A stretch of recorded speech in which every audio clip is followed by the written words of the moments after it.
கொண்டு அடுத்ததாக ஆர்ப்பாட்டத்தில் மக்கள் ஜனநாயக குடியரசுக் கட்சியின் மாவட்ட செயலாளரும் இனிய தோழருமான மௌலிமகன் அவர்களை வைக்கின்றனர்.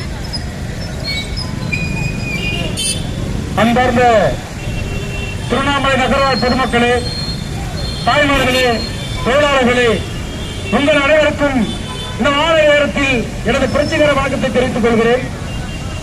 இங்கே நாட்டில் எத்தனையோ பிரச்சனைகள் இருக்கும் பொழுது வெளிநாட்டு பிரச்சனையை இந்த சிவப்பு கொடி ஏந்தியவர்கள் எப்பொழுதும் பேசுகிறார்கள் என்று சில பேருக்கு தோன்றியிருக்கலாம்.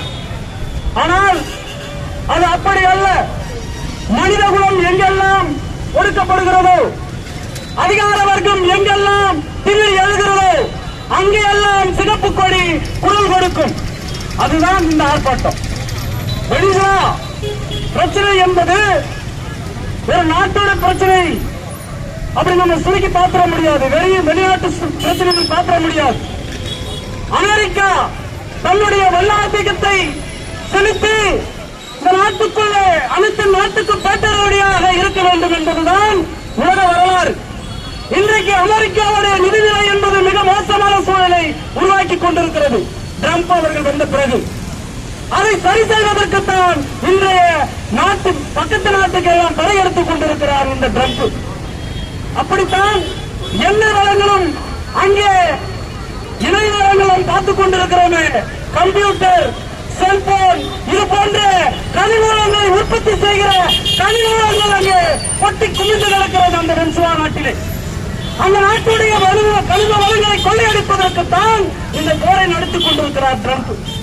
ஒரு பக்கம் சீனா ஆதிக்கத்தை தடுத்து நிறுத்த வேண்டும் என்பதுதான் அமெரிக்காவுடைய கொள்கையா இருக்கிறது என் மக்கள். அதனால்தான் அந்த அதிபரை கைது செய்து அந்த நாட்டுக்கான பொருளாதாரத்தை ஒடுக்கணும்னு நினைக்கிறான். நம்ம ஏன் இங்க கேட்கிறோம் அப்படின்னு சொன்னா, ஏற்கனவே ஜோதித்தவர் சொன்ன மாதிரி தான் பக்கத்து நாட்டுல இளைஞரை கொண்டு குவிச்சான். அப்ப அது பக்கத்து நாட்டு பிரச்சனை பார்த்ததாலதான் இன்னைக்கு அந்த நிலைமை வந்துடுச்சு. அப்ப அமெரிக்கா என்பது அந்த வல்லமைக்க நாட்டு அவன் வல்லரசா ஆக்கணும், பொருளாதாரத்தை கொண்டு வரணும் பார்க்கிறான். இதை கண்டிப்பா அனைத்து நாடுகளும், ஒடுக்கப்பட்ட நாடுகள் அனைத்து நாடுகளும் ஒன்று கூடி இதற்கு அமெரிக்காவுக்கு எதிர்ப்பு தெரிவிக்கணும்.